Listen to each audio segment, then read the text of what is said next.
Olá, amigos e amigas de O Dom na Escuta.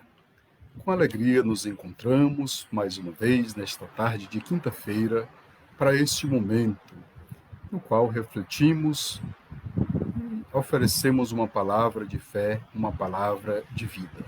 Peçamos a permissão ao Divino Espírito Santo para podermos realizar bem este momento, refletir de acordo com a vontade divina. Em nome do Pai, do Filho e do Espírito Santo. Amém. Vinde, Espírito Santo, e enchei os corações dos vossos fiéis, e acendei neles o fogo do vosso amor.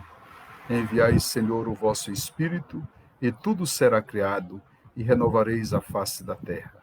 Oremos, ó Deus, que instruístes os corações dos vossos fiéis, com as luzes do Espírito Santo.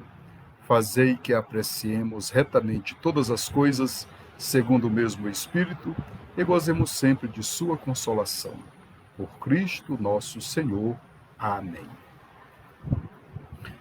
Pois bem, um artigo do Credo diz o seguinte: creio na ressurreição dos mortos. É um dos últimos artigos da nossa profissão de fé.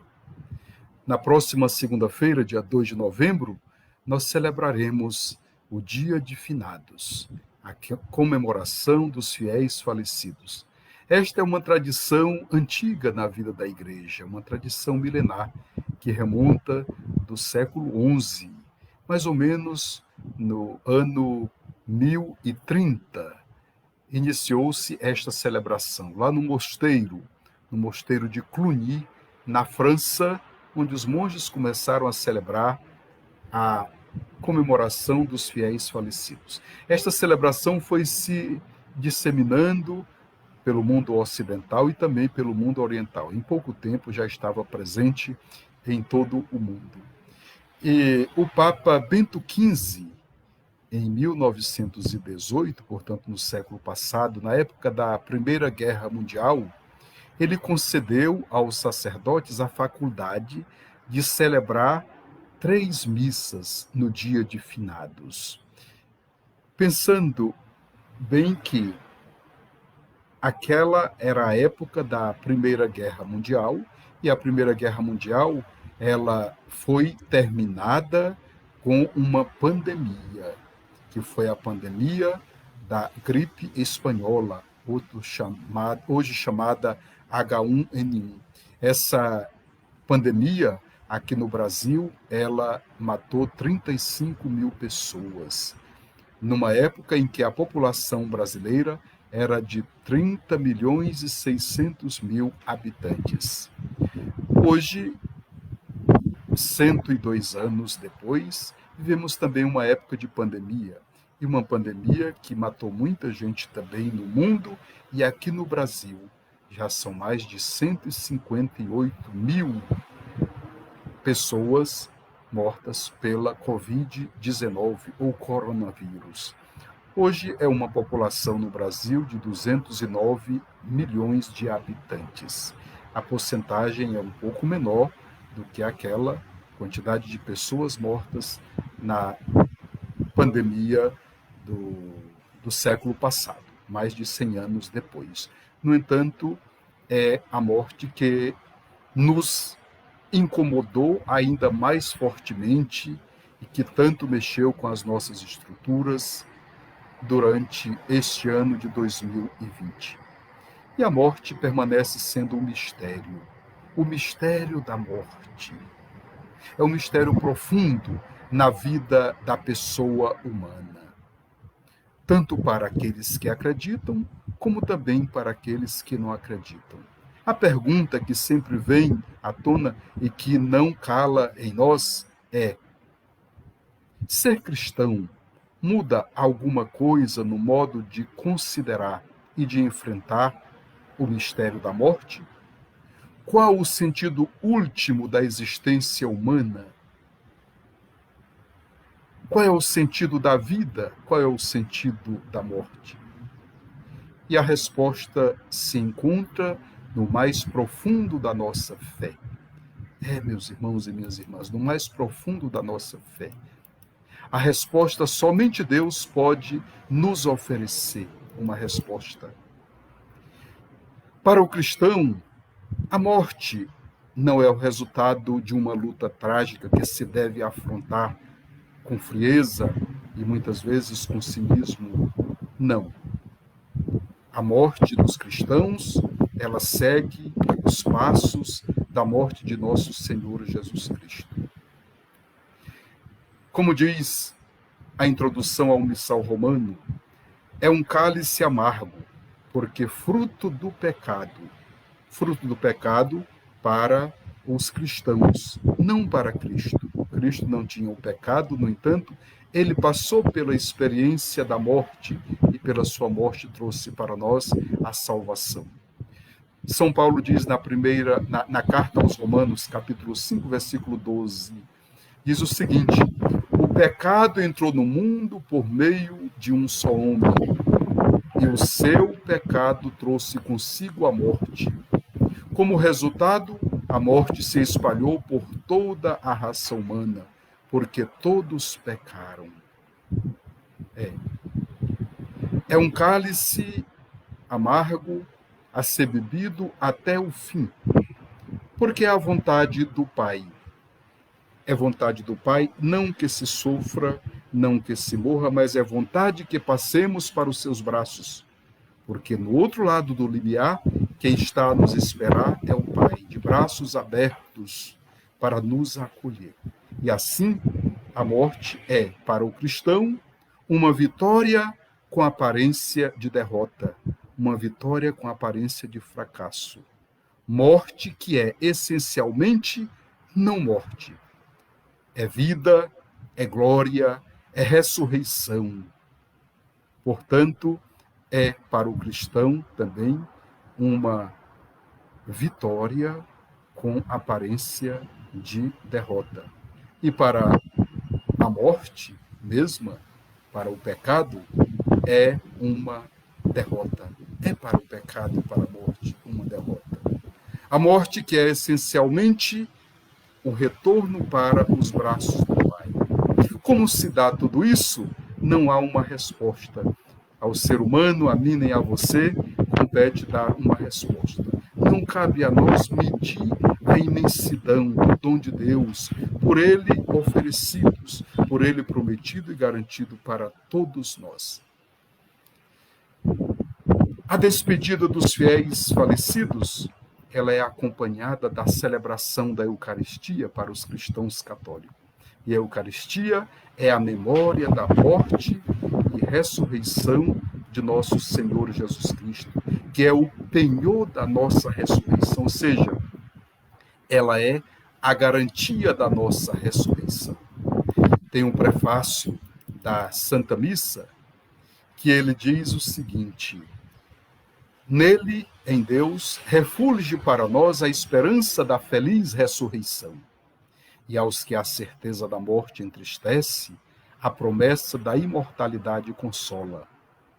Ó Pai, para os que creem em vós, a vida não é tirada, mas transformada, e desfeito o nosso corpo mortal, nos é dado nos céus um corpo imperecível.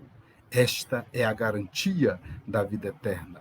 Garantia esta feita por nosso Senhor Jesus Cristo, não por nós mesmos, mas garantia esta que é dada por Ele. A Igreja celebra pelos fiéis falecidos. Por que ela celebra?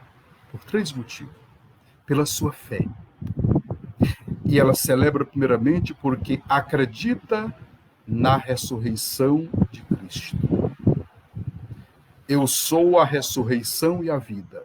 Quem crê em mim, ainda que tenha morrido, viverá.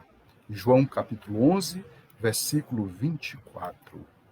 São Paulo diz: se Cristo não tivesse ressuscitado, vã seria a nossa fé.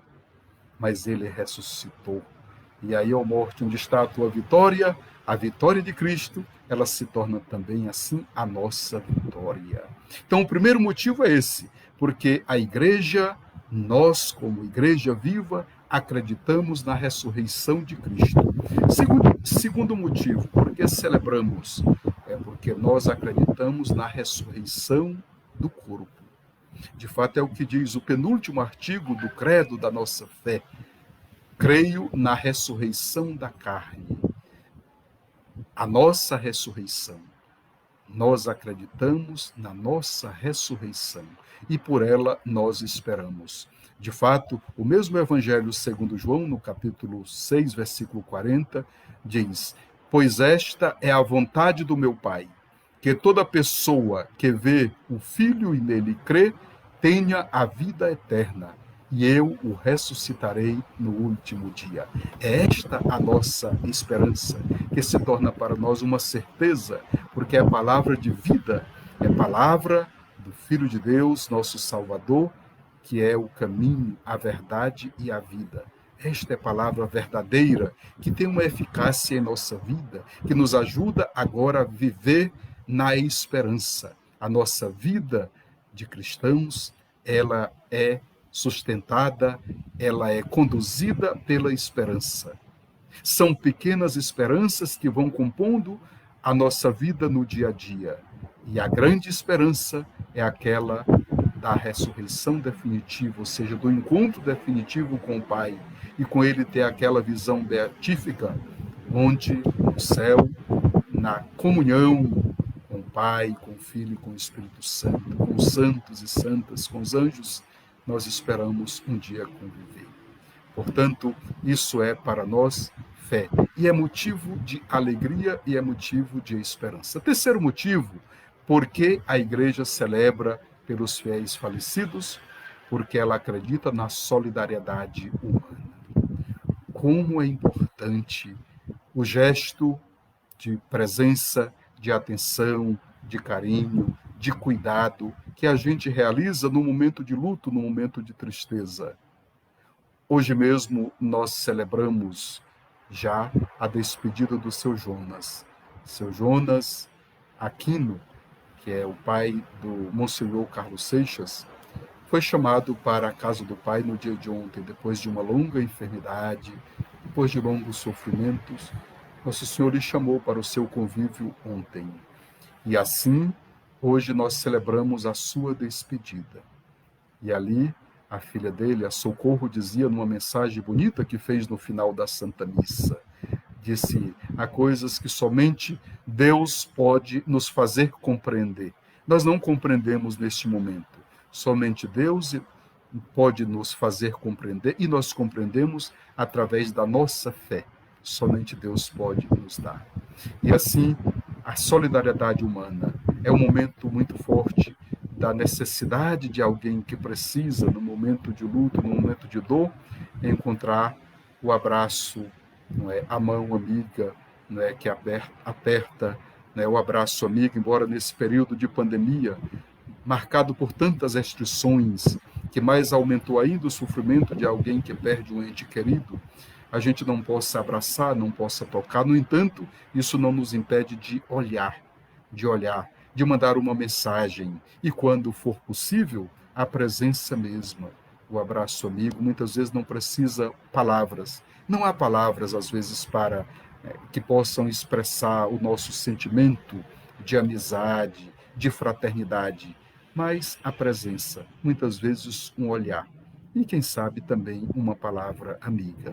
A igreja, nesse sentido, através da celebração, quer transmitir aquela palavra, a palavra de vida, que é a palavra de Deus, que nos inspira, que nos fortalece. A palavra de Deus que é viva, portanto nos conforta, nos ajuda a compreender. A palavra que é eficaz, que nos traz a consolação da fé, que nos traz também a serenidade. E por que não dizer aquela alegria, uma alegria que não é uma alegria passageira, frívola, como a alegria deste mundo, mas uma alegria de poder recomendar o nosso ente querido, de poder ter a certeza de que pela sua fé adquirida no seu batismo, ele hoje se encontra junto ao Pai, e acabou-se o tempo de sofrimento e começou o tempo da vida eterna, da vida feliz, das bem-aventuranças para aqueles que acreditam em Deus, para aqueles que se tornam, digamos assim, capazes de contemplar, através da sua misericórdia, a ele face a face. Por isso a igreja celebra. Muitos podem se questionar, mas uma pessoa que morreu em pecado, uma pessoa que é pecadora, está excomungada, pode ser celebrada, uma pessoa que morreu, que suicidou-se, pode se celebrar. Nós não podemos julgar a ninguém, somente Deus pode julgar. A nós compete a gente rezar por estes 3 motivos. Acreditamos por causa da misericórdia do Pai, acreditamos na ressurreição de Cristo, acreditamos em nossa ressurreição prometida por Ele e também acreditamos na solidariedade humana tão vivenciada neste momento. Neste período de pandemia, marcado por tanta dor, marcado por tanto sofrimento ainda maior, por quê? Porque o velório é um momento muito importante na vida de uma família, de uma comunidade que perde um ente querido. O velório aqui no Brasil é um dos principais lugares de realização do luto. E o luto aqui compreendido como uma série de sentimentos, de emoções, de comoções que a gente tem no momento em que a gente perde alguém. E tudo isso vem como resultado da perda de alguém querido e que na vida causa um impacto muito grande. A vivência do luto. Muitas vezes, nesse período de pandemia, esta vivência do velório foi eliminada. Tem doído muito tudo isso. Eliminada para aquelas pessoas que foram vítimas do coronavírus. Quanta tristeza a gente vê alguém querido que saiu de casa e a gente na esperança de recebê-lo bem de saúde e ele morre no hospital e de lá vai direto para o cemitério. Não se pode fazer o velório, não se pode fazer a celebração das exéquias. E tudo isso foi muito doloroso, aumentou ainda mais a nossa dor nesse tempo de pandemia. Ou então foi muito reduzido ao mínimo nesse período também de pandemia, porque tendo em vista a necessidade de se evitar aglomeração e também os cuidados, né, com a higiene, o velório ele foi muito reduzido para as pessoas que morreram de outras doenças. É como se o luto ele fosse reprimido, criando a sensação de uma honra que deveria ser prestada a alguém, mas que não foi possível de se prestar essa honra a alguém, de dar o último adeus.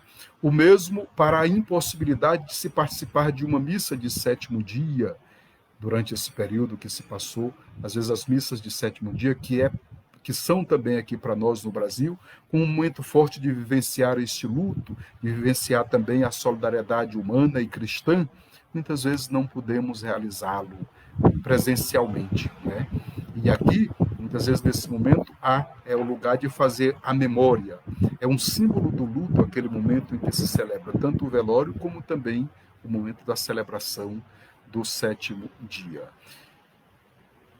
A pandemia nos trouxe essa realidade que é tão distante, muitas vezes tão estranha, mas ao mesmo tempo tão presente e faz parte da nossa vida no dia a dia.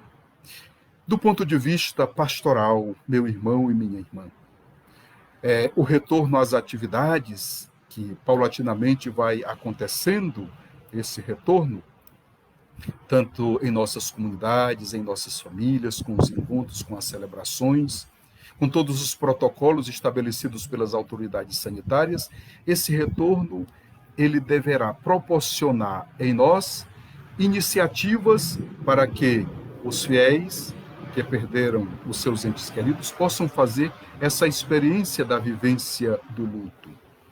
Hoje nós podemos experimentar isso de uma forma não ainda como era devido, com abraço, com aperto de mão, com a palavra, com a proximidade. Não foi ainda possível a gente fazer, mas aos poucos vai nos permitindo vivenciar esta situação.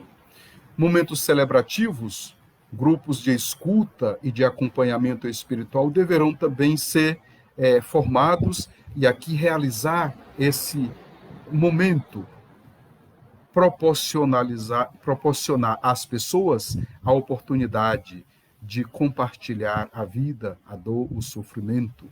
Isso já era um desejo, era um propósito nosso a partir da Assembleia Diocesana do ano passado, de a gente realizar os momentos de escuta, com um dia de escuta em cada paróquia, com a presença do sacerdote ou de outros cristãos leigos e leigas ou diáconos que pudessem escutar para aquela ajuda espiritual, que termina sendo também uma ajuda psicológica. Hoje, com a emergência da logoterapia, essa corrente da psicologia de Viktor Frankl, que é muito presente nos dias de hoje, a logoterapia, momentos de ajuda espiritual e psicológica às pessoas, através da palavra que a pessoa quer externar, para externar assim também o seu sentimento. Então, essa atitude pastoral, tanto nas celebrações, que aos poucos vão sendo flexibilizadas, vão sendo abertas, procure mesmo a sua igreja para celebrar esses momentos, para vivenciar aquele momento do luto que não pôde ser realizado antes. Este é o momento. Também procure a sua igreja para escutar. Os padres têm compartilhado muito com a gente, que há muita gente que tem procurado para buscar a direção espiritual, ou a orientação espiritual, ou também para a confissão. Esta é uma ajuda espiritual que faz muito bem para todos nós. Quando a gente é levado a compartilhar, e muitas vezes a nossa atitude deve ser uma atitude de escuta. Quantas vezes a pessoa nos procura e ela quer conversar, e quer escutar uma palavra, um conselho. E a gente percebe que, ao final, aquela pessoa queria mesmo era externar o seu sentimento, era externar a sua dor. E aí ela compartilha e depois fica leve, agradecida porque pôde compartilhar a sua dor. Portanto, meus amados irmãos e irmãs, muitos têm me perguntado, e no dia de finados, como será a celebração? Haverá celebração em todas as igrejas, nas paróquias, como de costume, no dia de finados. E também no cemitério, com os devidos cuidados, e onde a vigilância sanitária ela tem tido uma ação bem eficaz, a entrada no cemitério tem sido controlado, o que é um pouquinho diferente, mas nós vamos celebrar, inclusive celebrar aqui no cemitério central da nossa cidade de Parnaíba, e vamos celebrar com os devidos cuidados. Às 5 horas da tarde, vamos celebrar ali a Eucaristia. Nós pedimos às pessoas que vão com os devidos cuidados, usando a máscara. Lá nós vamos ter álcool em gel, vamos manter um certo distanciamento, porque a igreja ela tem a responsabilidade social e sabe que a pandemia ainda não passou. Por isso vamos ter os cuidados. Ao mesmo tempo que nós celebramos a esperança na vida eterna, nós precisamos também cuidar da vida e da vida com saúde, porque é da vontade de Deus que tenhamos a vida e a vida em plenitude. A vida em plenitude que nós vamos ter no futuro vai depender do cuidado com a vida no momento presente, na busca daquilo que é essencial. Jesus Cristo, nossa força, nossa fé, caminho, verdade e vida. Essencial é Ele, neste momento, a nossa fé e a vida com saúde. Portanto, digamos assim, pedindo ao Senhor nosso Deus pelos nossos fiéis falecidos. Dai-lhe, Senhor, o repouso eterno e brilhe para eles a vossa luz. Que as almas dos fiéis falecidos, pela misericórdia de Deus, descansem em paz. Concluamos com uma oração à Nossa Senhora, com quem um dia nós esperamos estar. Nossa Senhora, ela é certeza da nossa esperança, porque ela vive, ela como criatura divina, como filho de Deus, como santa, preservada da mancha do pecado original, ela já está no céu, onde nós um dia esperamos estar. Por isso é que nós cantamos aquele belo canto. E hoje, lá na igreja de Santa Luzia, em Barra do Lugar, nós cantamos no final da Santa Missa: no céu, com minha mãe estarei. No céu, com minha mãe estarei. Rezemos a Nossa Senhora. A vossa proteção recorremos, Santa Mãe de Deus. Não desprezeis as nossas súplicas em nossas necessidades, mas livrai-nos sempre de todos os perigos, ó Virgem gloriosa e bendita. Maria, Mãe da Igreja, ajuda-nos a entregar-nos plenamente a Jesus e a crer no seu amor, sobretudo nos momentos de tribulação e de cruz, quando nossa fé é chamada a amadurecer. Amém. Agradecemos a você pela sua presença, pela sua escuta, pela sua manifestação. Eu não tenho aqui a possibilidade agora de falar com você e de responder uma pergunta, mas vou olhar com muita atenção a você que se manifestou, que está em sintonia conosco, conectado conosco, e assim nós vamos logo responder a sua pergunta e fazer também uma saudação. Agradeço de coração a você que permaneceu conosco nesta tarde de O Dom na Escuta. A nossa proteção está no nome do Senhor, que fez o céu e a terra. Deus vos abençoe e vos guarde. Amém. Ele vos mostre a sua face e se compadeça de vós. Amém. Volte para vós o seu olhar e vos dê a sua paz. Amém. Muito obrigado, meu irmão. Permaneçamos em paz.